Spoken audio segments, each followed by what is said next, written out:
고통과 고난이 찾아올 때까지 우리들의 삶은 대개 세상의 흐름을 따르게 됩니다. 특히 우리나라는 좀 더 심한 것 같아요. 외국인들이 우리나라를 이야기할 때 빠르다. 특히 서울은 너무 빠르다. 이런 얘기를 굉장히 많이 해요. 인터넷도 빠르고요. 또 대중교통이 정말 잘 돼 있죠. 네. 저는 뭐 해외를 경험해 본 일이 많이 없고요.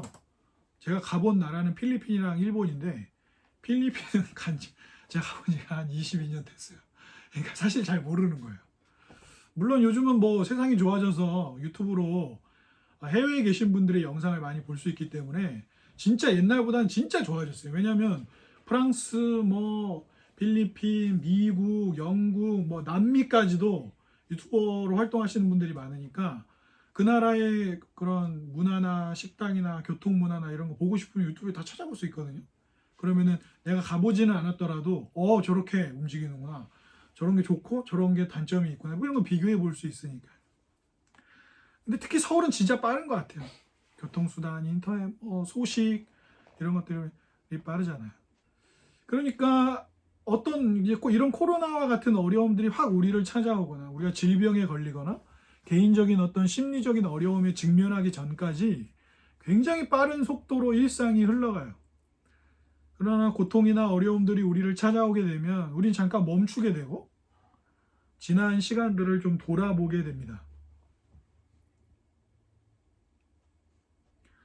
하지만 그렇게 빨리 흘러간다고 하고 자기를 돌아보는 순간이 없다고 해서 사람들이 일부러 고통이 찾아오면 좋겠다, 어려움이 생기면 좋겠다 이렇게 생각하는 사람은 없어요. 하지만 또 반대로 생각하면 그런 멈춰야 하는 일들이 없기 때문에 우리가 멈춰서서 잠시 숨을 고르고 지난 시간을 돌아보고 자기 삶을 돌아보는 일들이 없다는 것이기도 합니다. 그만큼 서울살이는 자기를 돌아보고 혼자만의 시간을, 조용한 시간을 갖는 일들이 별로 없는 거예요. 거의 24시간 밝은 불빛, 계속해서 울려대는 전화, 인터넷, 메일, 카톡 이런 것들이 뭐 계속 우리를 치고 들어오니까요. 오늘 시편 86편은 시편 3권에 들어와서 굉장히 오랜만에 누구의 기도입니까? 다윗의 기도를 만나게 됩니다. 다윗이 시편의 3분의 1 이상을 기록했는데 다윗의 시편인데 제목들이 다. 이 시편 3권에서는 우린 굉장히 오랜만에 다윗의 시를 마주하게 됩니다. 그냥 일반적으로 보기에는 전형적인 개인 애가예요. 애가가 뭡니까? 슬픈 노래예요. 어떤 어려움이 생겼어요? 그럼 어떻게 해요? 하나님 앞에 하나님이 어떤 분이신지를 고백하면서 그 하나님이 나를 도와주시기를 기도하는 내용들이 시편에서 우리가 흔히 볼 수 있는 전형적인 개인의 기도, 개인의 슬픈 노래, 애가입니다. 시편 3권 전체를 배경으로 생각해 보자면, 왜냐하면 다윗의 기도를 지금 이 순간 등장시킨 이유가 있을 거란 말이죠.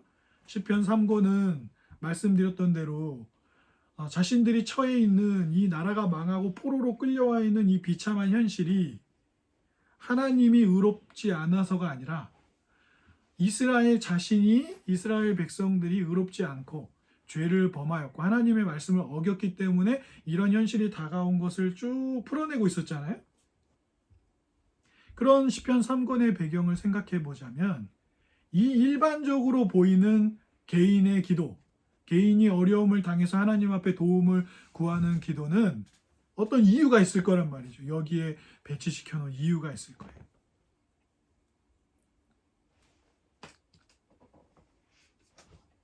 오늘 이 시편을 보면 우리는 크게 세 가지 정도를 생각해 볼 수 있을 것 같습니다.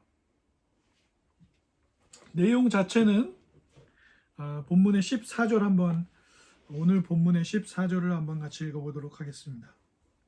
시작. 하나님이여, 교만한 자들이 일어나 나를 치고 포악한 자의 무리가 내 영혼을 찾아싸우며 자기 앞에 줄을 두지 아니하였나이다. 이렇게 얘기하고 있습니다. 그러면 이게 지금 이제 이 14절이 쭉 흘러오면서 이 시편의 마지막 부분에 지금 이 얘기를 하고 있거든요. 그러면 이 다윗이 어떤 어려움을 당해서 이 시편을 쓰는 겁니까? 다윗을 치고 죽이거나 위협하는 악한 교만한 무리들이 있어요. 이 사람들로 인해서 지금 다윗이 굉장히 어려움을 겪고 있는 거죠. 14절에 정확히 지금 얘기를 해주고, 물론 아주 더 구체적인 얘기는 안 합니다. 누가 그렇게 했다, 어떤 배경이다는 얘기하지 않지만 다윗이 지금 하나님 앞에 도움을 구하는 기도를 하는 이유는 다윗이 적들로부터 큰 생명의 위협을 느끼는 어려움에 놓이게 됐다는 사실이죠. 그러니까 이런 정황들과 시편 전체를 읽어보면 그냥 자주 보던 개인 애가예요. 개인이 당한 어려움을 하나님 앞에 호소하면서 하나님, 나를 좀 구해 주십시오, 나를 좀 살려 주십시오 라고 하는 전형적으로 시편에서 볼 수 있는 애가입니다. 슬픈 노래예요. 그리고 기도입니다. 그래서 일단 첫 번째로 우리가 생각할 것은 이 시편에서 시인이 도움을 요청하는 근거가 뭐냐 이거예요. 시인이, 다윗이 지금 하나님 나를 도와주세요, 내가 어려움을 당하고 있어요 라고 하는데 그 이유 근거가 나와요. 자기가 하나님 앞에 이러한 도움을 요청할 수 있는. 본문 5절 한번 같이 읽어볼까요? 시작. 주는 사나사 사지하기를 즐거워하시며 주께 부르짖는 자에게 인자함을 구하십니다. 다윗이 하나님의 도움을 구하는 근거가 5절에 나와요. 주는 어떤 분이에요? 선하신 분이에요. 나의 주님은, 나의 주인님, 나의 왕은 선하신 분이고, 그분은 뭘 즐거워하신다고요? 죄를 용서해 주는 것을 기뻐하시는 분이에요. 그리고 어떤 분이에요? 주님을 찾으며 부르짖으면서 기도하는 사람은 어떻게 하신다고요?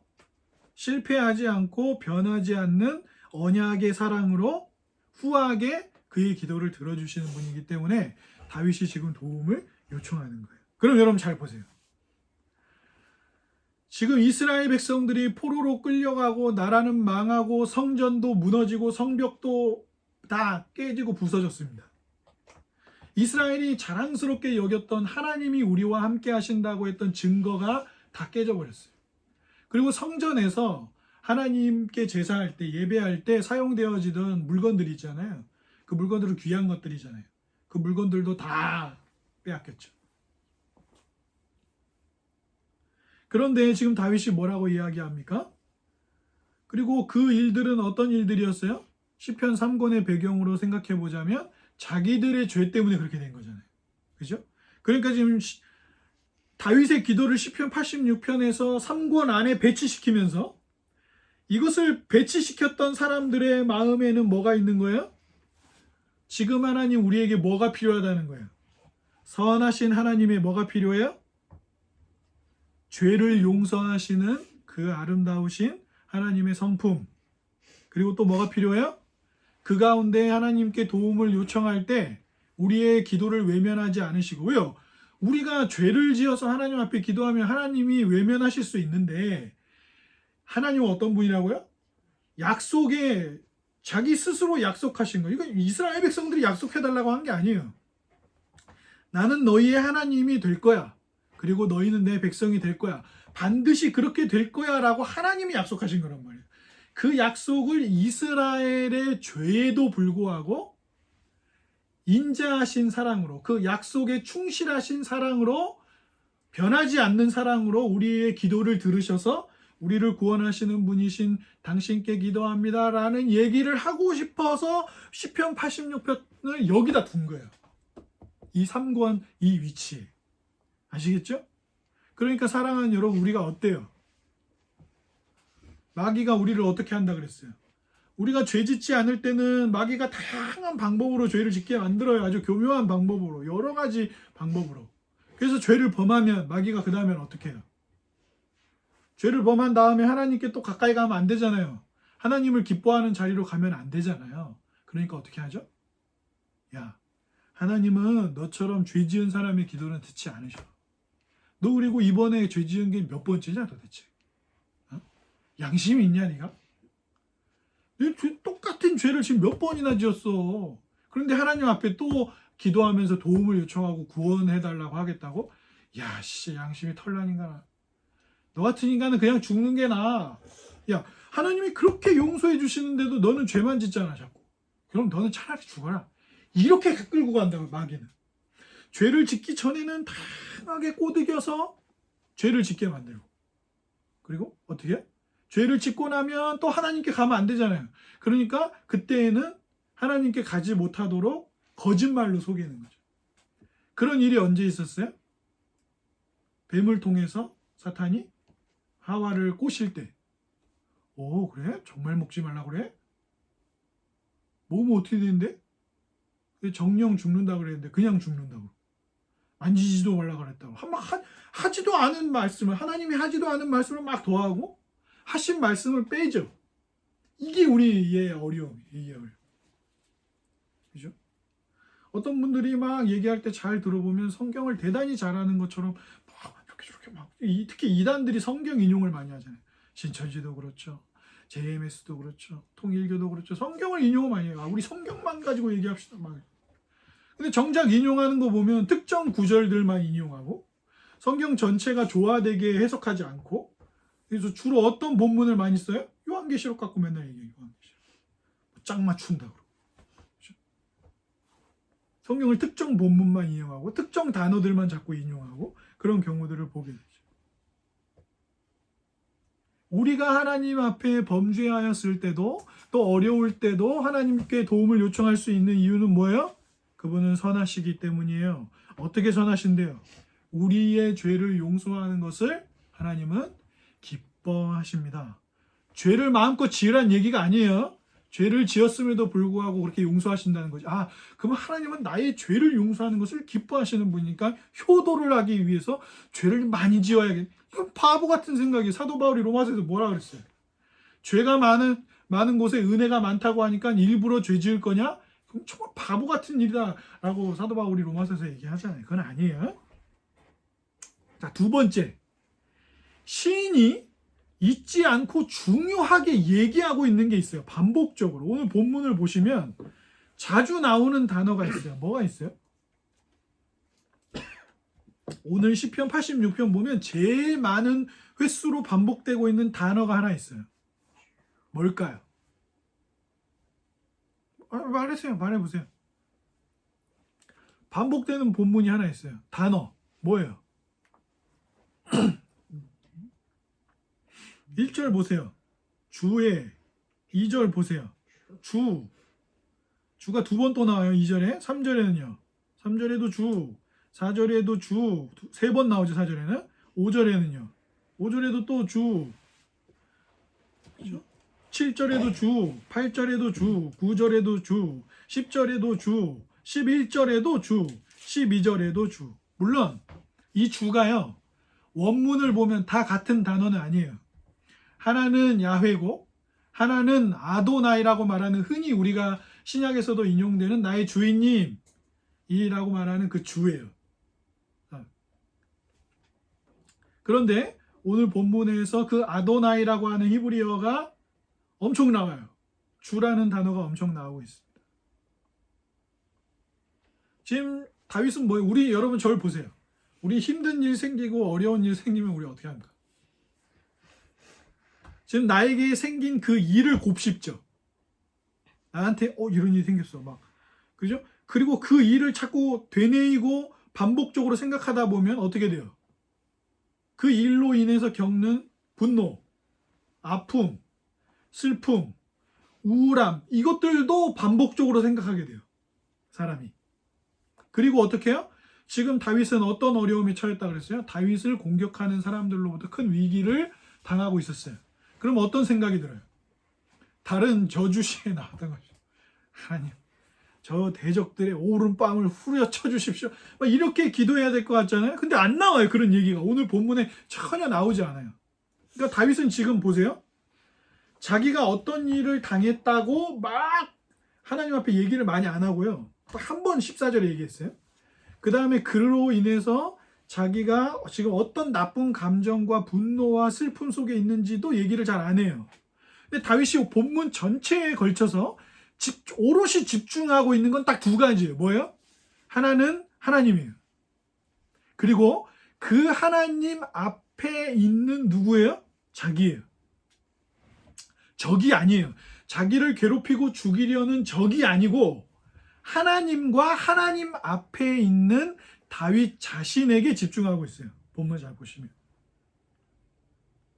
그래서 복수해달라고 하거나 하나님 지금 내가 화가 많이 났다고 하거나 내가 너무 지금 슬프다고 하는 감정에 집중하지 않아요.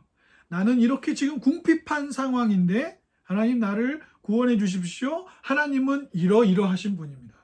하나님은 이런 분이십니다. 그리고 그 이러이러하신 분입니다 라고 이야기하는 거에 반복적으로 등장하는 단어가 뭐라고요? 주님이에요. 주님. 그 얘기는 곧 무슨 이야기입니까? 지금 나의 기도를 인자하신 사랑으로 나의 기도를 들으시는 하나님이야말로 어떻다는 거예요.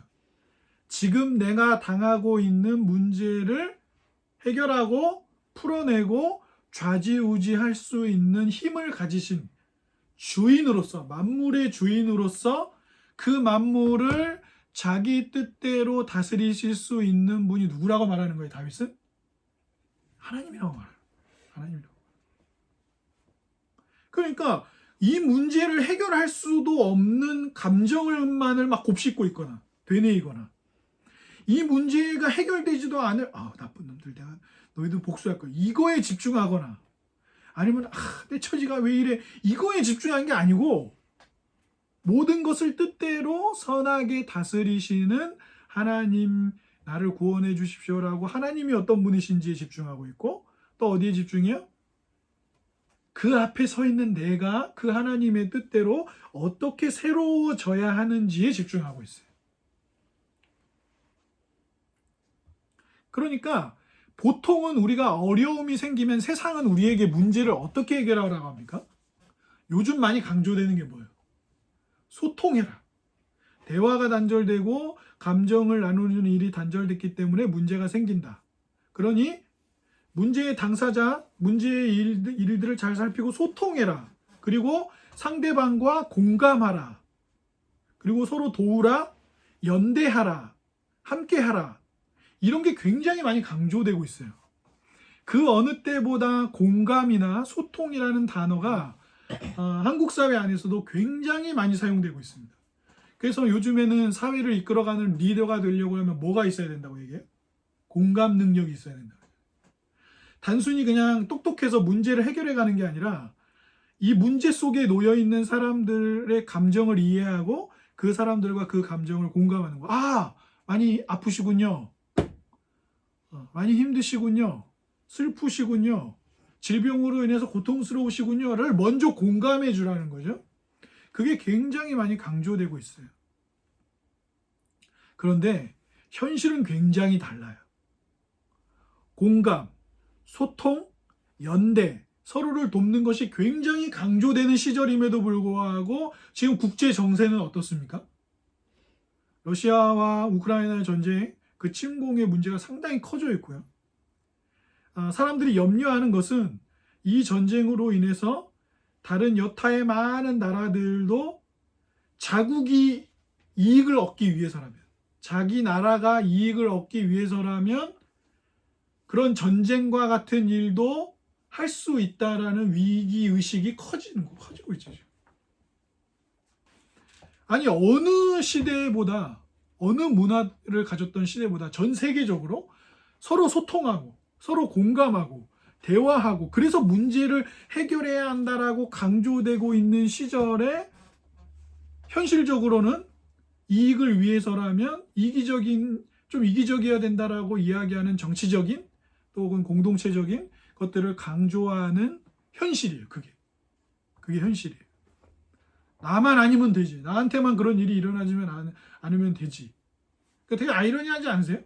우리 공동체의 리더는 소통도 잘하고 공감을 잘하는 사람이 우리 공동체 리더가 돼야 돼 라고 다 동의하는데 현실은 이기적인데 좀 더 발을 딛고 있다는 거죠. 그러니까 우리 그런 현실을 살고 있어요. 사람들은 문제가 생기면 그러니까 어떻게 해요? 자기를 돌아보면서 소통하고 도와주고 연대하는 건 서로 힘을 합치는 거예요.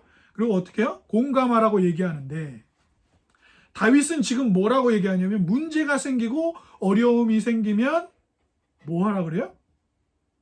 예배의 자리로 가라 그래요. 우리 모든 주권을 손에 붙들고 계신 하나님께 가라 그래요. 하나님께. 그리고 그 하나님 앞에서는 자기 이 문제 앞에서 이 문제를 객관적으로 잘 보고 제대로 보고 하나님께 도움을 요청하면서 제대로 서 있기 위해서는 너는 예배하는 자리에 있어야 한다라고 다윗은 우리에게 이야기하는 거예요. 그러면 다윗의 이 86편 시편은 지금 나라가 망하고 성전과 성벽이 다 무너지고 포로로 끌려와 있는 이스라엘 백성들에게 뭐라고 얘기하는 거예요? 바벨론 왕한테 도와달라고 해. 바사 왕한테 도와달라고 해. 고레스 왕한테 SOS를 쳐. 야, 우리 스스로를 잘 돌아본 다음에 어떻게 그런 미래를 그려갈지 우리가 계획을 한번 세워보자. 그렇게 하라는 게 아니라 뭘 하라는 거죠? 우리가 누구 백성이었지? 우리 하나님은 어떤 분이지? 그분은 주권자이지. 그분은 주님이지. 그분은 아도나이지. 그분이 모든 것을 자신의 손에 쥐고 일하시지. 그래서 실제로 나중에 70년이 지난 다음에 예레미야가 70년 나라가 망할 때 예레미야 선지자가 뭐라 그랬어요? 너네 나라가 망하고 포로로 끌려가면 70년 후에 돌아온다 그랬어요. 근데 사람들은 그걸 다 잊어버렸죠. 그런데 하나님이 말씀을 다시 기억나게 하셔서 나중에 전혀 하나님을 알지 못하는 고레스라는 왕을 통해서 돌아오게 하잖아요. 돌아오게 하잖아요. 그러니까 너희들은 어디 서 있으라는 거예요? 하나님을 예배하는 자리에 있으라는 거예요. 우리 하나님이 어떤 분이신지 잊지 말라는 거예요. 그리고 그 하나님 앞에서 우리의 문제가 무엇인지, 하나님의 뜻을 어긴 것이 무엇인지, 우리가 뭘 하나님 말씀에 더했고 어떤 것은 하나님 말씀에서 뺐는지 그것을 잘 깨어 서서 보라는 거예요.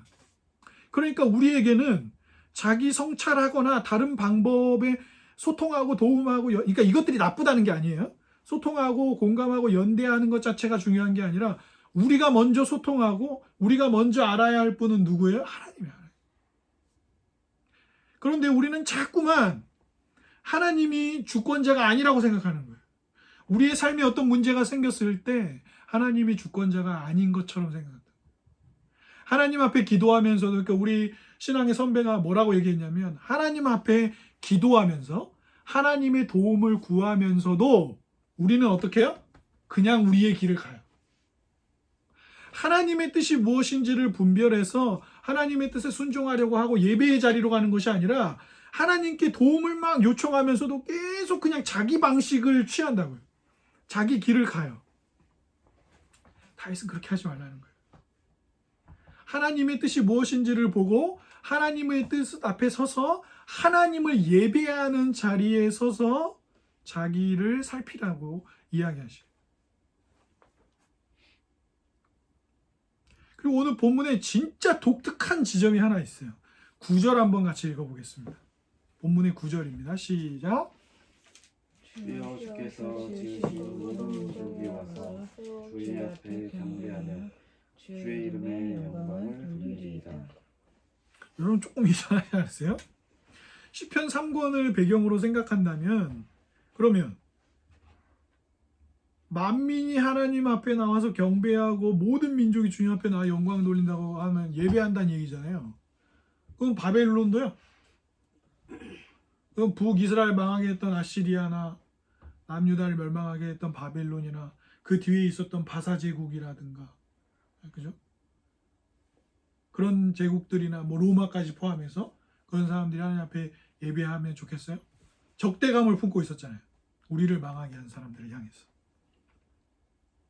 물론 여기 시편 86편 말고도 이미 앞에 있었던 시편 30편 때에 있었던 시편들이나 구약 여러 구절들을 보면 선지자나 다른 여타의 인물들을 통해서 모든 민족이, 만민이, 모든 세상이 하나님을 예배하게 될 것이다 라는 예언이나 구절들은 있어요.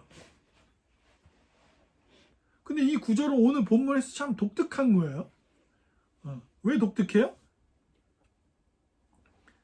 우리가 당하고 있는 고통과 어려움 그리고 적들의 공격이 어떻게 해결된다고 지금 다윗이 얘기하고 있냐면 모든 이들이 하나님을 예배하게 되는 날이 올 겁니다. 지금은 하나님을 믿는 사람, 하나님을 믿는 나라를 공격하고 적대시 여기지만 그들조차도 하나님을 예배하게 되는 날이 올 겁니다. 이렇게 얘기하는 거예요. 근데 이 일은 언제 일어나는 일이냐면요. 오늘 우리가 요한계시록 말씀 15장 읽었지만 요한계시록 15장에서 나중에 주님이 모든 적들을 다 물리치시고 모든 죄와 악의 문제를 해결하시고 다시 우리를 찾아오실 때 어떤 일이 일어난다고 요한계시록에 이야기했냐면 주여 누가 주님의 이름을 두려워하지 않겠습니까? 15장 4절에요. 누가 주님을 영화롭게 하지 아니하겠습니까? 주님을 높이지 아니하겠습니까? 이런 말이죠. 오직 주님만 거룩하시고 주님만 의로우신 일인데 만국이 주님께 와서 경배하게 될 겁니다. 이렇게 얘기해요. 이게 아주 오늘 본문의 독특한 포인트예요. 종말에 관한 이야기를 하면서 만민들이 주님을 예배하게 될 것이므로 우리가 당하고 있는 적들로부터의 공격의 이 문제가 해결될 겁니다. 라고 다윗이 그렇게 기대하고 소망하면서 기도하고 있기 때문에 그렇습니다. 사랑하는 여러분, 인자하신 하나님을 통해서 적들의 공격의 문제가 해결되는 길을 다윗은 지금 무엇으로 이야기하고 있습니까?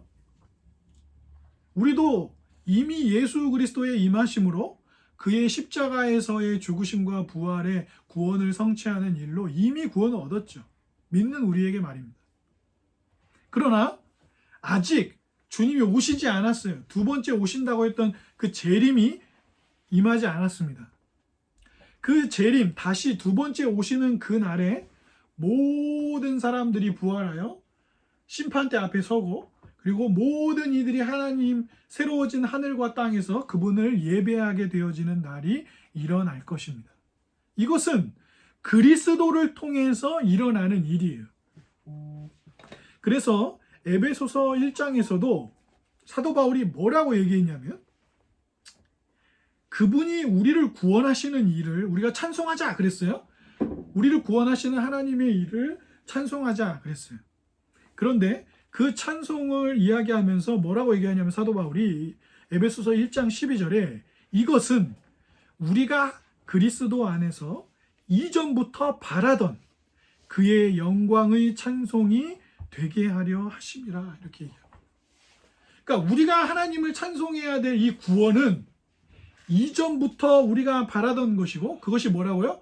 그것이 하나님을 영광스럽게 하는 것이다. 이렇게 이야기해요. 여러 시편들도 아까 말씀드렸다시피 그 인자하신 분을 다 예배하는 날이 온다. 그날이 임할 것이다. 라고 기대를 드러내고 있습니다. 예수 그리스도께서 다시 오셔서 진짜 자신이 만물을 자신의 뜻대로 다스리시는 주권자요.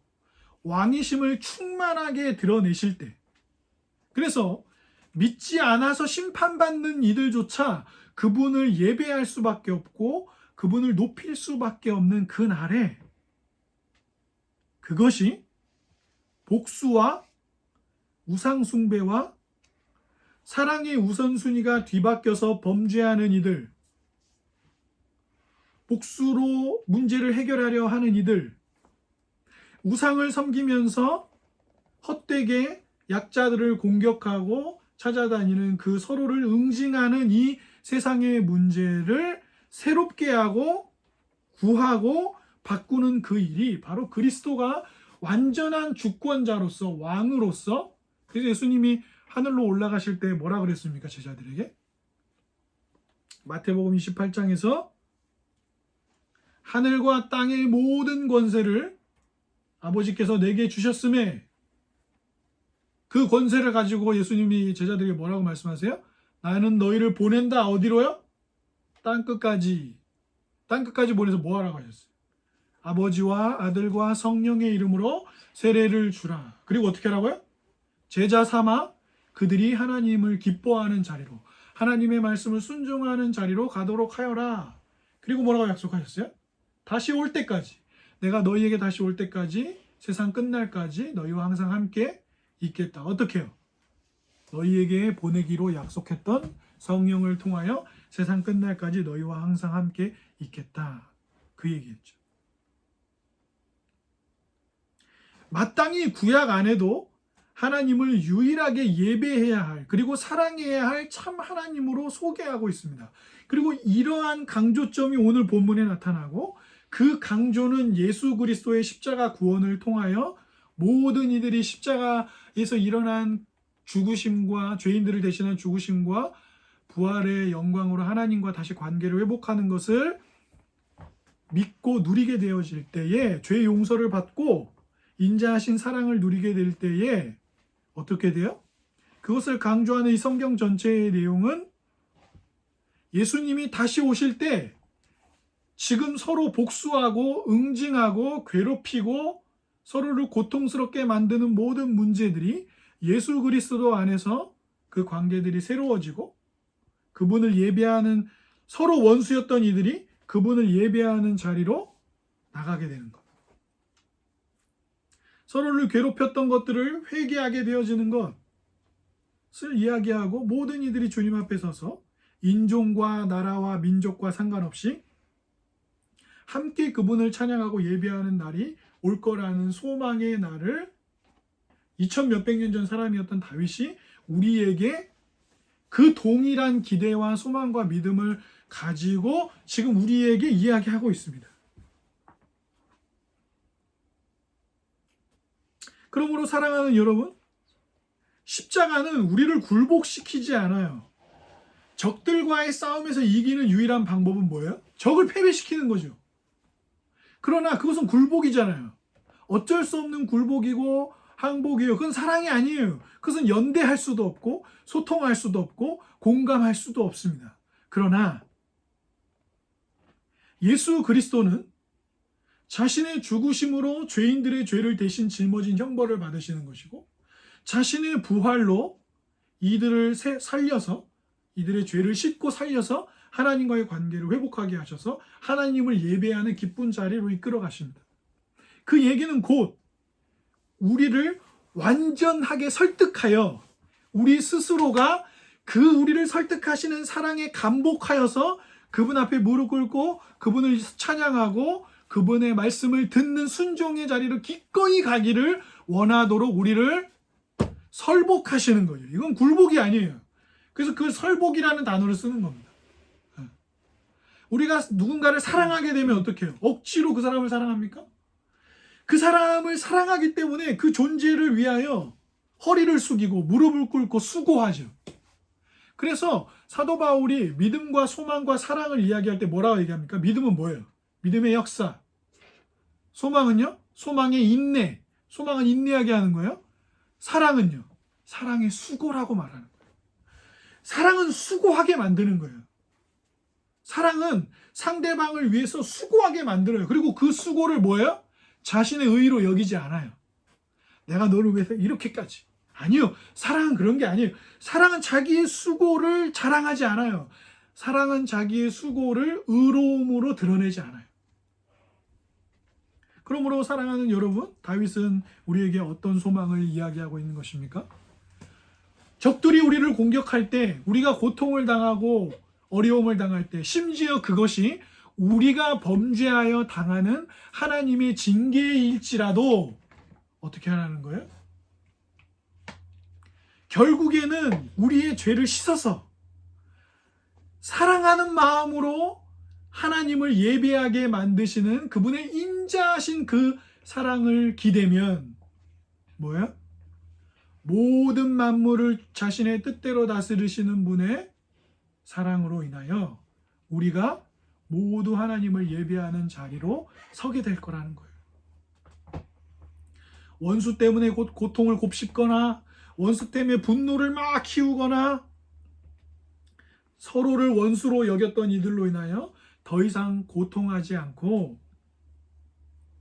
주님 앞에서 자신의 죄를 깨닫고 회개하며 원수를 사랑하는 자리로 가게 되고 원수를 사랑하는 하나님 나라의 기쁨을 서로에게 나누며 갈 수 있다고 얘기하는 거예요. 그리고 그 일은 선하고 죄를 용서하시기를 기뻐하시고 인자하심이 후하신 우리의 기도를 들으시는 분, 그리고 그 인자하심이 가장 정점에 나타나는 사건이 뭐였어요? 그게 십자가 사건이잖아요.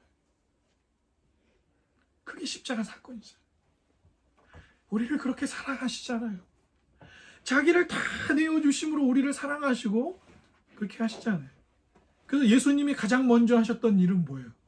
원수였던 우리를 사랑하신 거죠. 주 안에 사랑하는 여러분, 우리의 문제는 뭐예요? 우리는 서로를 원수로 여긴다는 거예요. 우리는 서로를 원수로 여기고 소통하지 못하고 도움 주지 못하고 연대하지 못하고 공감 능력이 떨어진다는 거예요.